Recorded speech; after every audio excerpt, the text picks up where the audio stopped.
Hello, thank you for showing up. We are going to be interviewing you for a Scrum Master position, and I know you've already gone through all the uh, responsibility and job requirement. I hope it was actually clear. Before we go ahead into the interview, do you have any question concerning the uh, job description, the responsibility? Do you have any question?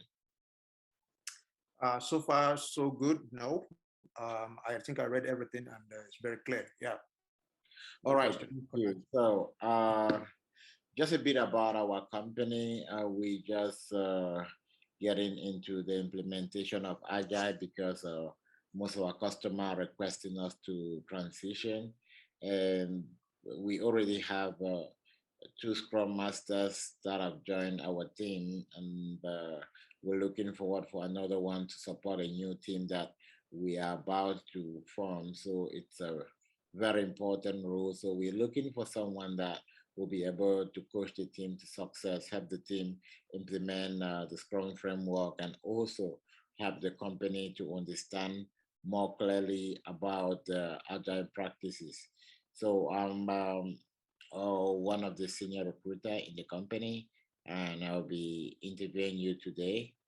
And probably Okay. at the end of the session, if you have any other question, you are going to ask me. So, Okay. why don't you tell me about yourself before we get into some of the technical aspect? Okay. Thank you so much for the giving me the opportunity for the interview. When I got the email, I was like very, very happy to see that you can consider me out of many people that have applied for the role. However, I'll just quickly run down my resume, and I am currently a Scrum Master with Rogers Communications.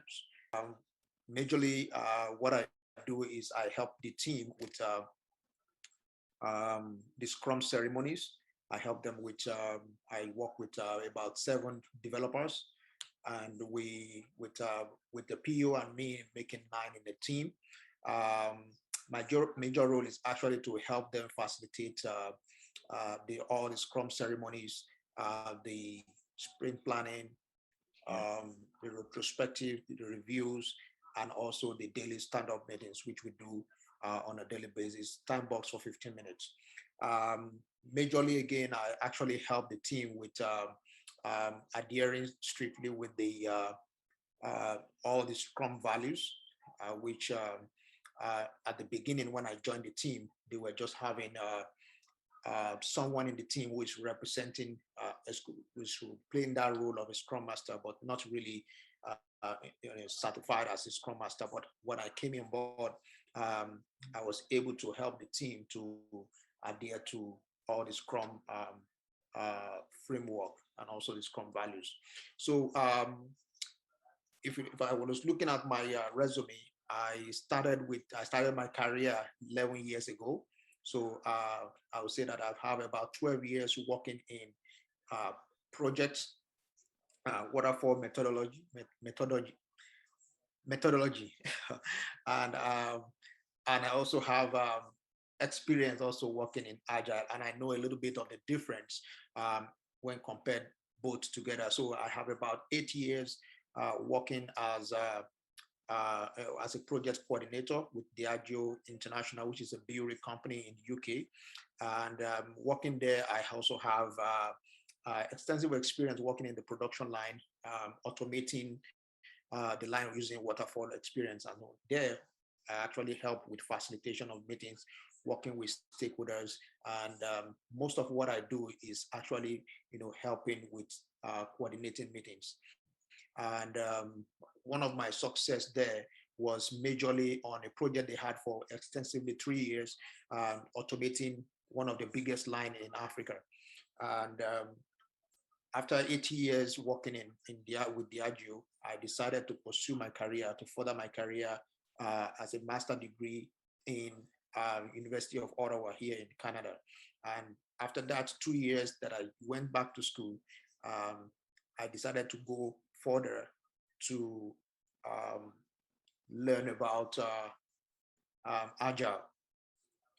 agile methodology, and that is where I stumbled on Scrum, and I fell in love with Scrum because it helps with um, um, optimizing the process of either manufacturing, either in software management, and that is the more reason why I love Scrum so much.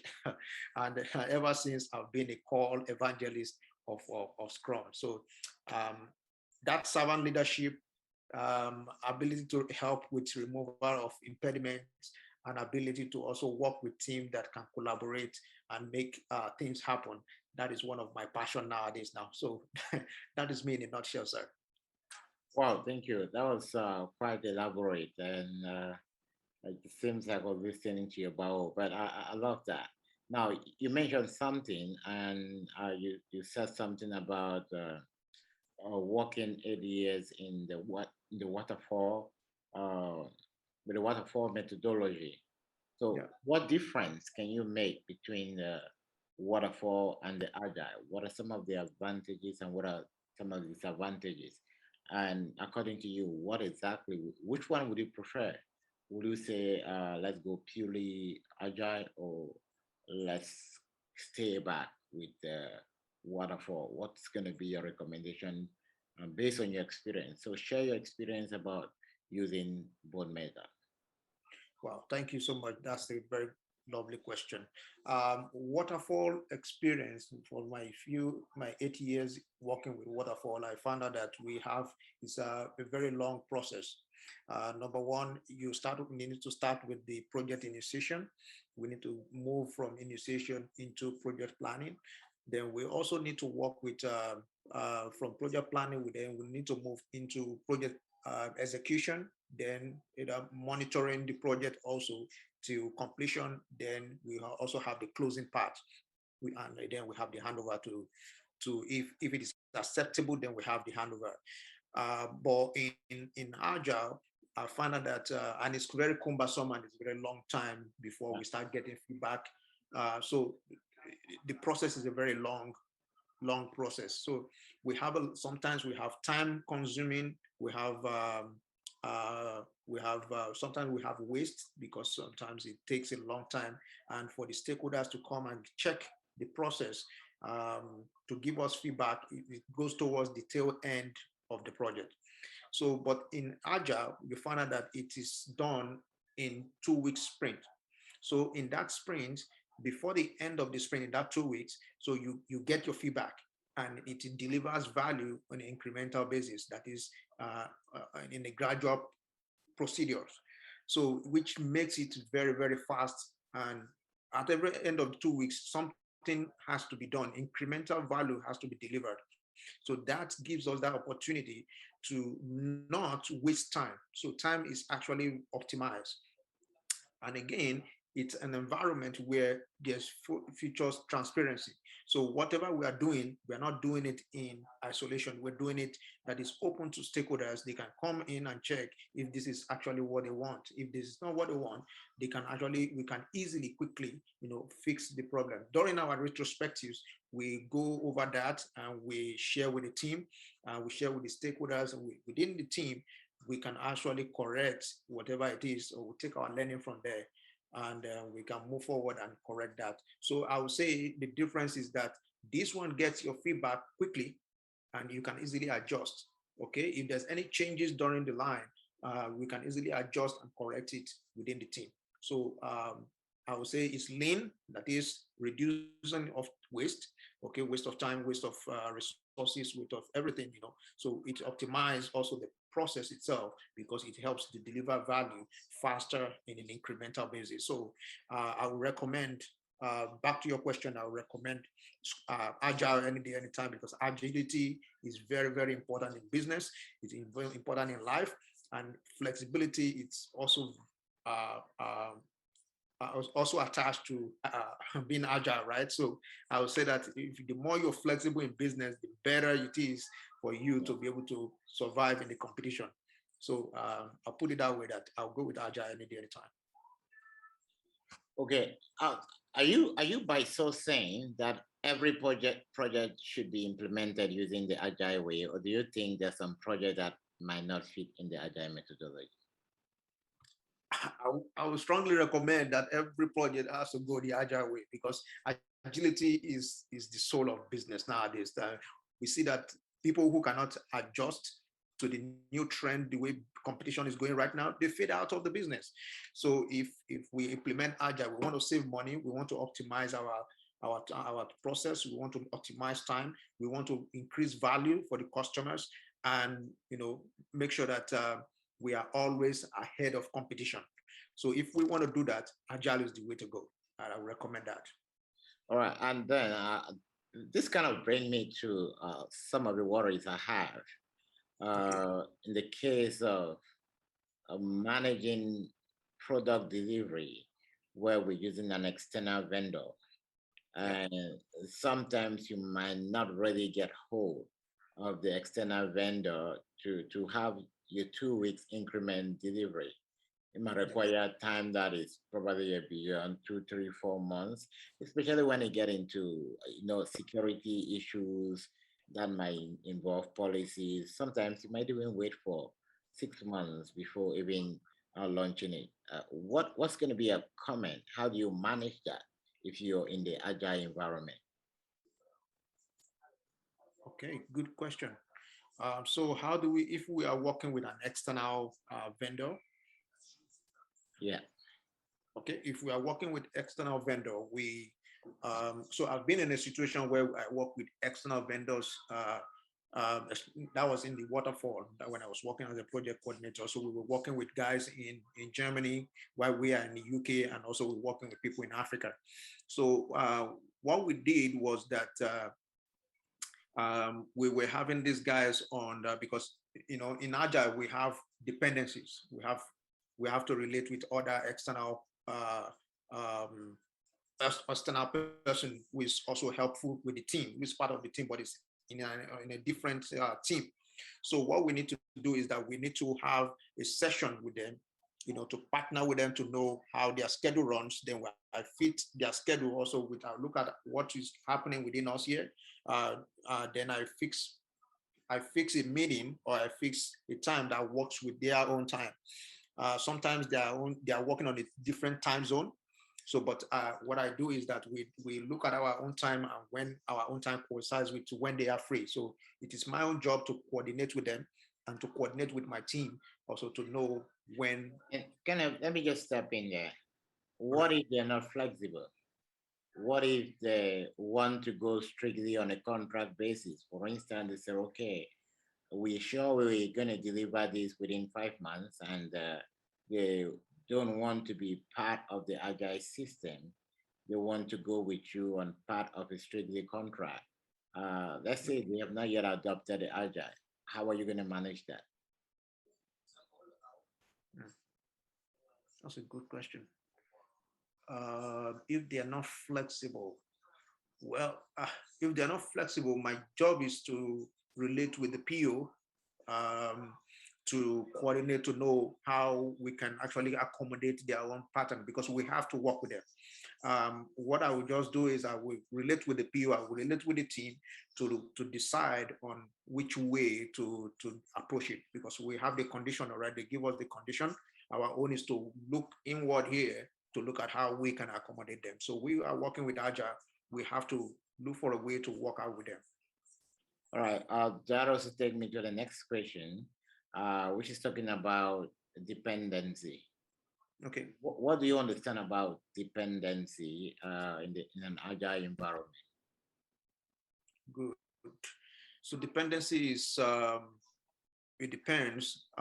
If, for example, like I said, I'm currently working with 7 developers, uh, 3 on the front end and 4 on the back end.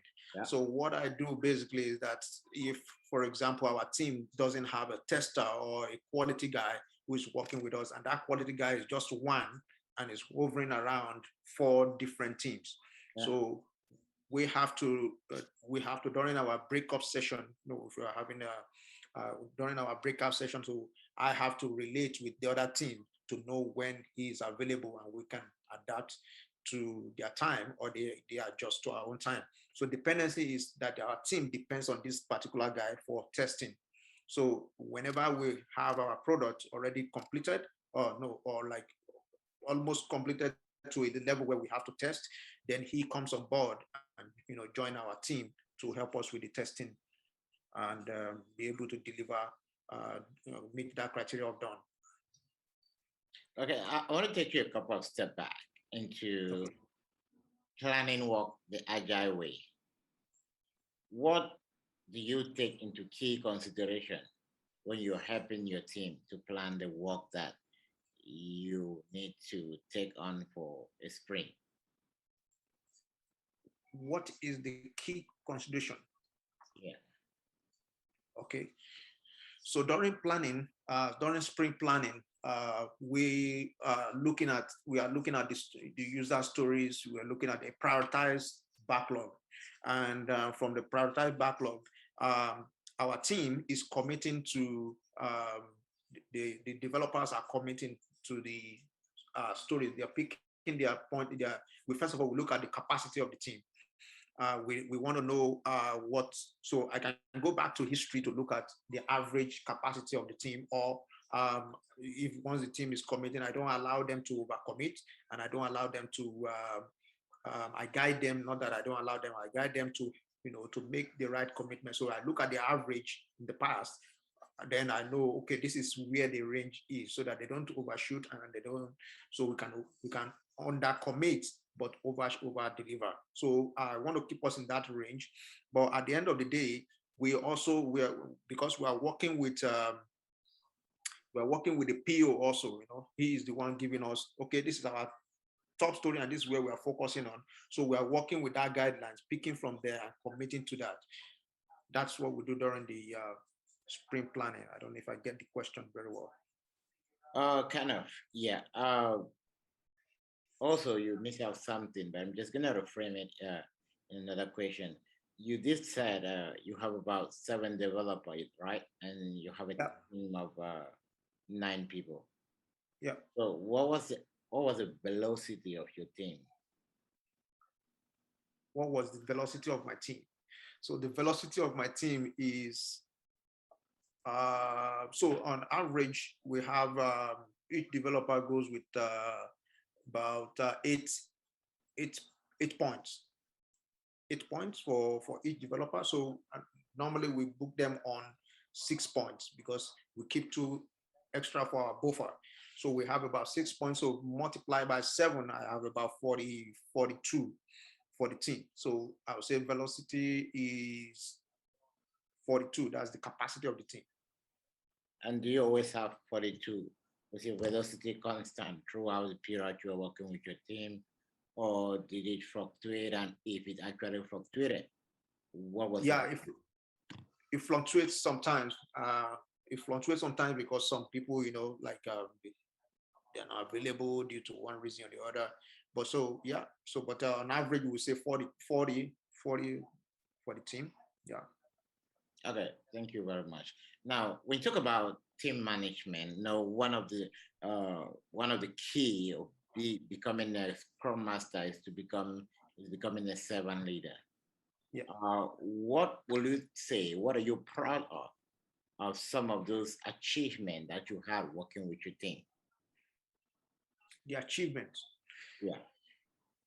Okay. So in terms of servant leadership, it's for me to serve the team, to help the team, to guide the team through all those ceremonies. Those ceremonies are there for us to be able to focus on the vision and to Yeah. be able to deliver incremental value.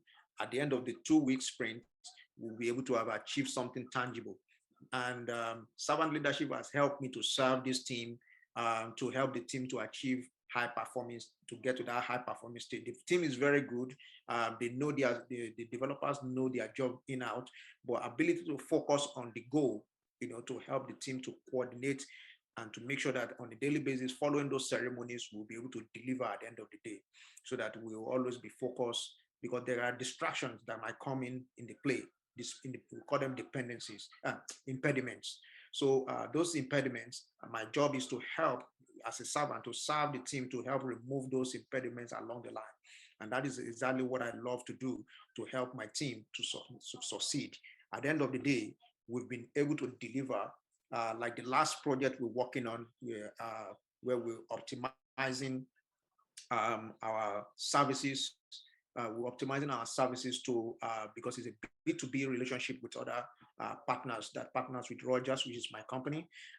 So we've been able to optimize the services through developing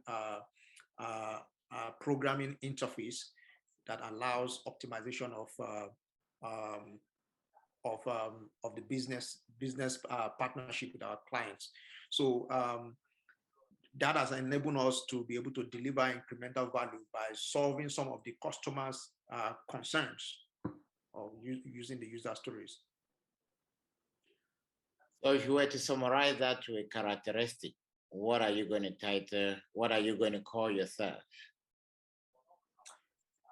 So I'll call myself. I'm a Scrum Master with various different hats. Sometimes I put on the hat of the PO. Sometimes I put on the hat of Scrum Master. Sometimes I just help the team as a servant leader, serving the team, and helping with removing impediments, guiding the team. Always been there at any day, anytime the team needs me. I'm always there to serve. And when you say you put on the hat of the PO, what exactly does that mean? I actually help with the coordination. I own the team. I'll just put it that way. So I take ownership of the team. So I help the team in different ways. When the PO is not around, I always like to always be there to jump in, to represent him, even in terms of um, taking ownership of the team. That's the way I put it. So he is always there. I can reach out to the PO, but always, all the time, I'm always available, always, all the time. So I'm always there to serve, and my team knows me very well that I'll always be there 100% for them. Even when the PO is not around, maybe it's other busy in other meetings, I'm always available. All right. Thank you very much. It's been an engaging discussion, and I really enjoyed talking to you. Do you have some questions for me? Yeah, I do have two questions. And so my question always goes, I always like to ask a question about the company, so why this time, like you said in the beginning, that you are looking for an extra Scrum Master to take on the new, which means that, and each time I hear that, is the company is doing very well, they're expanding. Okay? And so my question goes like this. So what are the major concern right now? Because I know that if they are looking for a new Scrum Master, then there are some challenges on ground that the company wants to um, face, like some problems. So what are some of the challenges that the company is facing right now that needs attention? Oh, yeah. As I did mention earlier, it's more of a transition the company is going through, and we are transitioning from the agile, the waterfall way of delivering into the agile way of delivering, and we're building agile teams. So the role we are actually looking for a scrum master for, it's a agile team we want to build. Okay. Yeah. So my second question is, so what would be like expectation in first month, first 3 months? What will be like? What do we look like quick wins, and maybe in 3 months' time, what will be your expectation from the Scrum Master, or what will be the expectation from the team? Normally, what a scrum master we do, we expect some really great delivery, and we expect some really input. We're not really so much experience in agile, so we're looking forward for the scrum master to drive us to success. So we're looking for someone with some really hands-on experience that could be able to set the ball rolling almost independently. Okay. All right. Yeah, that's my question. All right. Thank you very much. And Thank you, sir. I'll get you the feedback when I just put down my note, put forward your recommendation, and you'll hear back from our recruiter. All right, sir. Thank you so much. So how long? So sorry. How long do you get back to? How long do you want to quickly implement this for this role? And what next is the next? Let's say, for example, you decide to go with us. You decide to move ahead from here. So what is the next line of action? Yeah, there's still a couple of series of interviews there. As long as we won the position filling as yesterday, we also want to Okay. make sure that we follow all the process and procedure that are involved. So we see interviewing a couple of people, and if you move to the next round, it's still going to be about more 2 rounds of interviews. So just keep your ear to the ground, and you're going to hear back from us. All right. Thank you so much, Doctor. Right. Thank you. Okay, so that was the interview process, and I'll say you're 60% ready. Now, a couple of feedback for you. Number one, tell me about yourself. You went so detailedly, and you created so many gaps for me to start asking you questions. Mm. And if you quite remember, I pick up a question from when you were when you were kind of going detail to tell me about yourself. When I said, okay, when you mean by waterfall processes, when you mean by implementing waterfall processes, what exactly do you mean? All right. Oh, what exactly do you mean? And that was because you did kind of focus a lot on talking about your waterfall experience and other stuff, and I could pick up from there, and I started asking you, okay, tell me the difference between waterfall and this. So now the first thing you need to understand is that oh, the interviewer is picking up from the way you communicate. So the first thing is you want to focus more on what you really master a lot and what you're really confident with. What you're not so confident with, you want to rush over it. Or I always kind of recommend with tell me about yourself to start from the bigger picture. But then you started with just uh, your previous role and you started explaining before at the end you moved now to the other experience that you've had. So when you started, I was kind of tempted to feel like, oh, uh, it's all you know just about Scrum, or if you have some other experience. So I will start by giving my bigger portfolio before narrowing it into Scrum. Now, because the reason is because Scrum is a leadership role.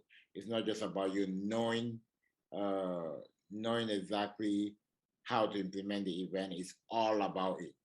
So I would normally start. My name is, I have about 12 years of working experience in the project and the project environment and the agile environment cutting across the IT. I started my career as this. I started my career within working as an expert within this field. I would not want to start going into waterfall. They should figure out if it's waterfall or not. Right. So don't want to go into of working in waterfall environment because that's not a question for me. My goal is to give an idea of this is my experience. I started as a program coordinator with this where we implemented, and this is how I got interested in Agile, and this is how I transitioned into Agile. And then in most cases, if you want to go deep in detail to start breaking down all the different Scrum event and explaining them, that is an extra, but you're not recommended. Now, tell me about yourself. You want to go, this is my background. I've started with this, and then I've got across this field, and focus on the transition. What made you to transition? Why? The reason why I kind of advise to focus on transition is because when you start telling someone why you came into Scrum, they understand you're not there just there for the job. You're there because of a passion. You're there because you saw a need to be there. And it kind of separates you from just someone looking for a job and someone that has built passion in it.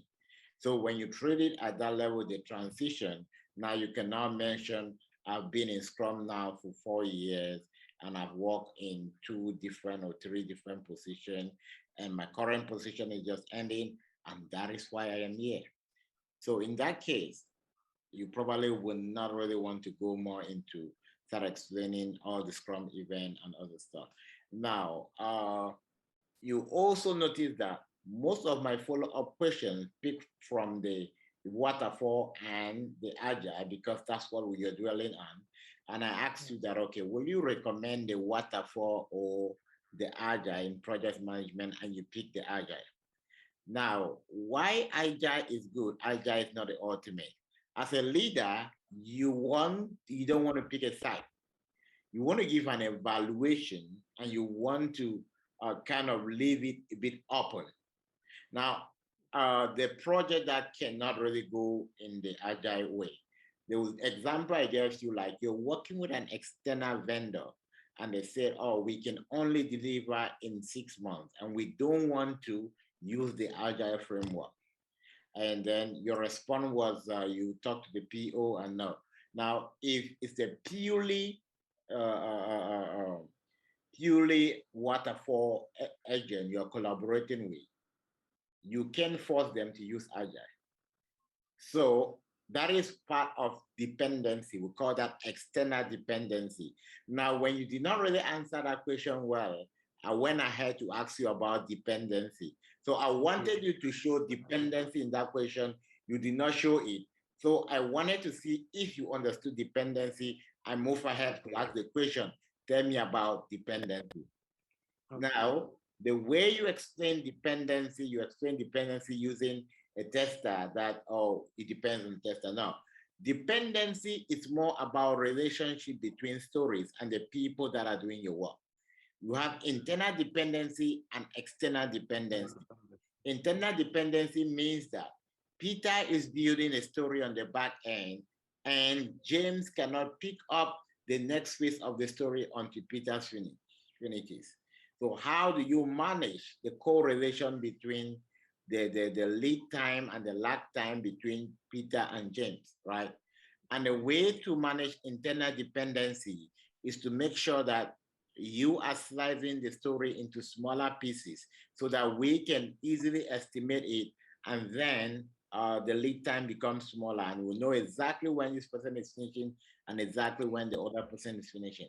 When we're talking about external dependency, what you want to focus on external dependency, you are focusing on the deadline. So let's say that the client says, I can only deliver in 5 months. Now, you really need to deliver this project in 6 months. What you want to negotiate, to see if the client can complete it in 4 months. In that case, you have now a lag period of 1 month that even if the client is late for 2 weeks, you can still play with time.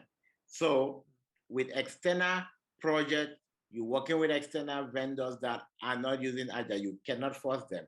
So that also external dependency, and you manage external dependency by giving the external vendor an early time. But then you know that, all right, internally, you're supposed to deliver in 6 months. But externally, you want to tell them, I need to deliver in 4 months. So that even if they mix up the date, you have a bit of time to play with them and to get everything that you want on time. All right. Now, in a kind of worst case scenario, if this is something that you need in order to proceed with some of the stories that need to be implemented internally, then that also helps you to plan and know which of the stories depended on this external factor.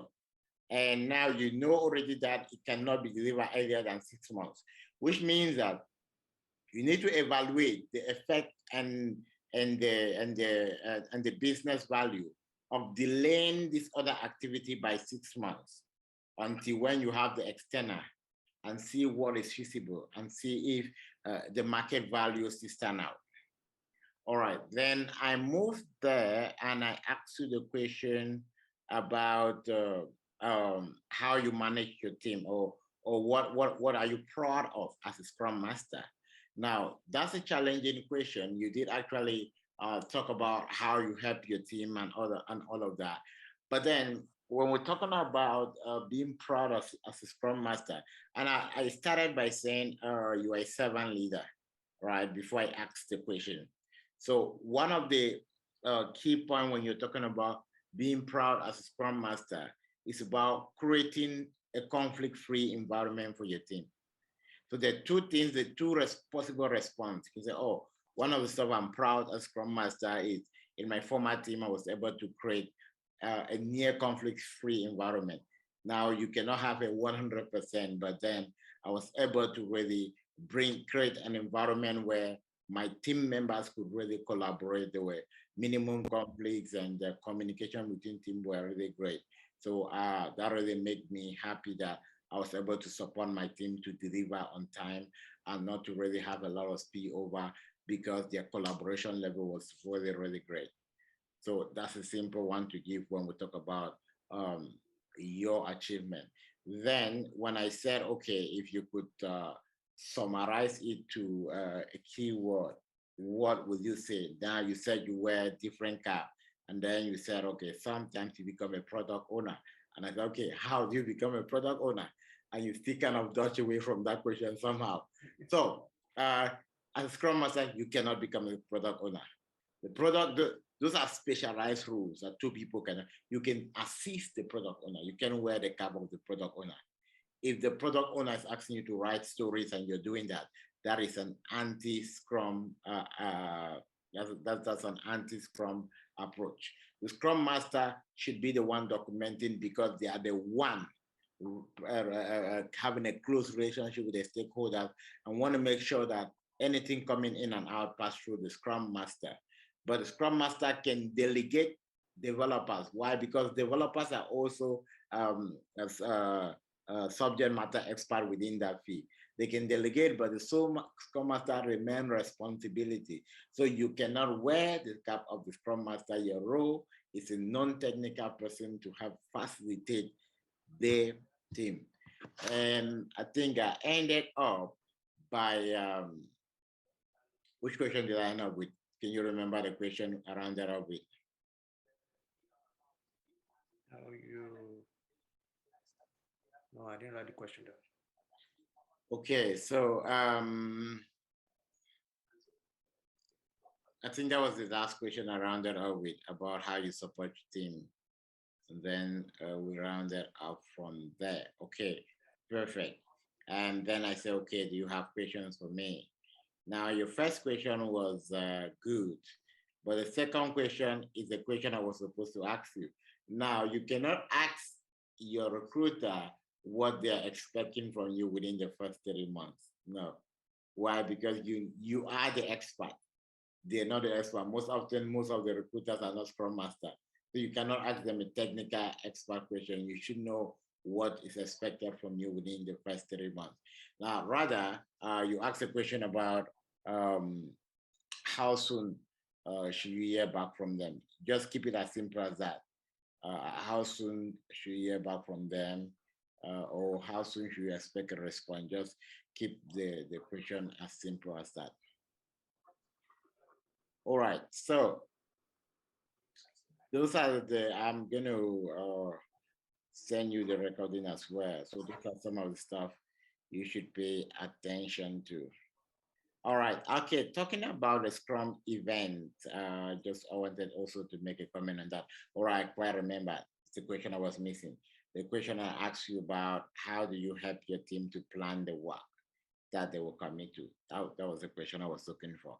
Now, yeah, and then I asked a question about velocity and what was your team velocity? Yeah, that was you did answer that rightly. Yeah, when it comes to planning, helping your team planning the work, I was looking more on for you to tell me about estimation, about the estimation technique that you use. So yes, before you plan the work, you kind of evaluate your capacity, your team capacity. Your team capacity is the number of people that are available, who's taking vacation, who's not taking vacation, and then you're now moving forward to uh,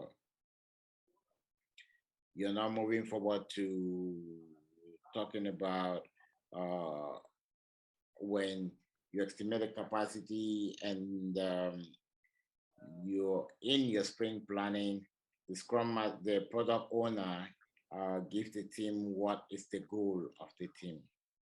What is the goal of the team? And then when they have the goal of the team, what happens is that you start looking at your available capacity for that sprint and you start estimating story. And most stories estimation by majority of the team is with poker planning tool. So the poker planning tool used to um, assign story pointing estimate. And for the story pointing, when you pick a story, you throw it up, the team discuss on it. Your role as a scrum master is to make sure that every team member participate in discussing about the story. And when it's very clear, they assign a story point to it. So you continue that way until you have your full capacity. Then every member of the team commit to the work that is planned. You close your sprint and you launch it. All right. So Yeah. that's a good one. All right. So how do we get it from 60 to 100? So, okay, how do we get it from 60 to 100? That's a good question. Now, I will share this video with you. Listen to it again. Over listen to my feedback. Focus on. You can listen to it again. You'll be able to listen to your own voice. Then listen to my feedback. Now, when you listen to your feedback, it helps you now to uh, know exactly what to improve. And then when you kind of listening to it, make sure that you jot it down. So because you've answered it, and now because you've received a feedback, the next time you do it, it's going to be much better. So what you can also do again to make sure that you are answering the question where we're going to be having our mastermind like in the next 6 minutes or so. When related questions come up from that angle, now you answer them. So when you answer them now, you realize that you start implementing. Now you start having further feedback, further feedback, further feedback. When next, before you have the next interview again, we are still going to play it again, although we're not going to do the same set of questions, right? Why? Because now the couple of stuff I'm checking for. When you're able to start being consistent with your responses, you can always go from every angle. But there's one thing I love about you, it's about the courage and about the confidence that you have. So keep the confidence up and then kind of go get a bit more masteries into the practicals, especially the stuff that I highlighted. Okay. So if So you do that, we'll move that to definitely 80 and 90. okay. So please, one thing I want you to help me with right now is the project. I don't know if I put that project very well because in the past that's where I used to get stuck. Well, I believe that now that we're working together, I've been able to get that going. So normally when they ask me that, so what kind of project are you working on right now? Okay, so yeah, we're gonna handle that.